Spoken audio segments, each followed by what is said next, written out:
Do you want to invest in the stock market but fail to understand the technicalities of it? Fear not. Master the Market, a series by Angel One, every Sunday will be here to decode the jargon into simple language so that you can take an informed investment decision. तो ऐसे ही videos को देखते रहने के लिए video को like कीजिए, comment कीजिए और चैनल को सब्सक्राइब कीजिए. And don't forget to hit the bell icon so that you will be notified every time we post new videos. तो चलिए आज के टॉपिक की शुरुआत करते हैं जो है डिविडेंड इन्वेस्टिंग.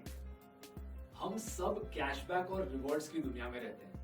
हम कोई भी चीज खरीदते हैं, ईमेल के इनबॉक्स में रिवॉर्ड आ जाता है. कोई पेमेंट करते हैं, छोटा सा कैशबैक मिल जाता है. But what if I told you, companies भी अपने इन्वेस्टर्स को ऐसे रिवॉर्ड्स पीरियोडिकली कुछ महीनों में देते रहते हैं. चलो अज्यूम करो आपने एक प्रॉस्परस कंपनी के शेयर्स खरीदे. Now who are you to the company? Obviously the company's owners. अब कुछ सालों बाद जब ये कंपनी एक बम्पर प्रॉफिट डिक्लेयर करती है तो उस कंपनी को लगता है कि उन लोगों को जिन्होंने हम में बिलीव किया और हम में विश्वास किया, इनको कोई छोटा सा रिवॉर्ड देना चाहिए. तो वो कंपनी डिविडेंड देती है. A dividend is a direct cash payment made to company shareholders from the company's earnings after subtracting the money that is needed to be reinvested in the company's business. Dividends are paid out to shareholders for simply being shareholders. They also serve as an effective side income when you hold a lot of shares. जब भी एक company profits earn करती है, that profit may be divided into two parts. पहला part जो उसी business में री इन्वेस्ट होगा फॉर इट्स फ्यूचर ऑपरेशंस, ये है रिटेन्ड अर्निंग्स. और दूसरा पार्ट जो अपने शेयर होल्डर्स को कैश पेमेंट मिलेगी, जो है डिविडेंड. चलो डिविडेंड की बात हो ही रही है तो let's understand some allied concepts with the dividend. सबसे पहला आता है face value. Face value is simply the number printed on the share certificate. मतलब समझो एक स्टॉक की प्राइस है 100 रुपए, पर उस शेयर की फेस वैल्यू 5 रुपए है, तो डिविडेंड हमेशा फेस वैल्यू के बेसिस पे डिक्लेयर होता है. If a 50% dividend is declared, it means 50% of the face value. In this case, 2.5 rupees, and not 50% of 100 rupees, which is the stock price. So in this case, the dividend will be 50 rupees. मतलब company अपने ही earnings खत्म कर देगी dividend देते देते. Next आता है dividend yield. अगर आपको फिर भी समझना है कि डिविडेंड से आपकी इन्वेस्टमेंट को कैसा फायदा हुआ, तो डिविडेंड यील्ड का यूज आप कर सकते हैं.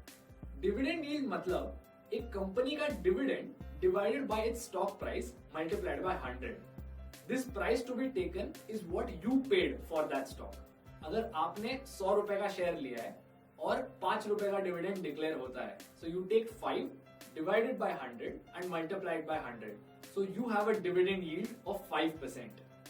फिर आते हैं रिकॉर्ड डेट के तरफ. ये वो दिन होता है जिस दिन the company's books should have your name as a shareholder if you want to get the dividend. Pretty straightforward.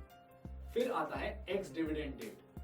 This is the day after which the company's shares that get traded in the market lose the right to claim a dividend.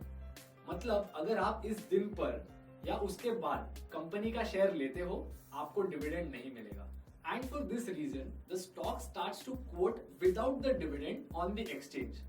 हम अपने previous example के पास आते हैं जहां पे 100 रुपए के stock पर 5 रुपए का डिविडेंड डिक्लेयर किया था. अब एक्स डेट पे या उसके पास होने पे the stock will start to trade from 95 rupees to adjust for the dividend, because अब आप अगर वो शेयर ले लेते हो तो आपको वो 5 रुपए का डिविडेंड नहीं मिलेगा. अब आते हैं डिविडेंड री इन्वेस्टिंग की तरफ. मतलब एक कंपनी जो डिविडेंड्स आपको देती है, उसे स्पेंड करने से अच्छा आप उसी कंपनी में वापस इन्वेस्ट करो. हमारे पहले एग्जाम्पल पर ही आते हैं जहां पे 100 रुपए के एक स्टॉक पर कंपनी ने 5 रुपए का डिविडेंड डिक्लेयर किया. अज्यूम करो आपके पास इस कंपनी के 1000 शेयर्स है, तो you got a dividend of 5000 rupees. अब आपके पास दो ऑप्शन है. You can either use that income for whatever you like, or you can buy more shares of the same company worth 5000 rupees. तो जब अगली बार यही कंपनी डिविडेंड डिक्लेयर करेगी, आपको उन एक्स्ट्रा शेयर्स पर भी डिविडेंड मिलेगा. And you can keep repeating this process because dividend reinvesting can create serious shareholder wealth. तो dividends की बात पर इतना ही. Thank you so much for learning with us. If you enjoyed watching the video, give it a like and comments में हमें बताओ कि आपका favorite dividend paying stock कौन सा है. And don't forget to subscribe to our channel and hit the bell icon.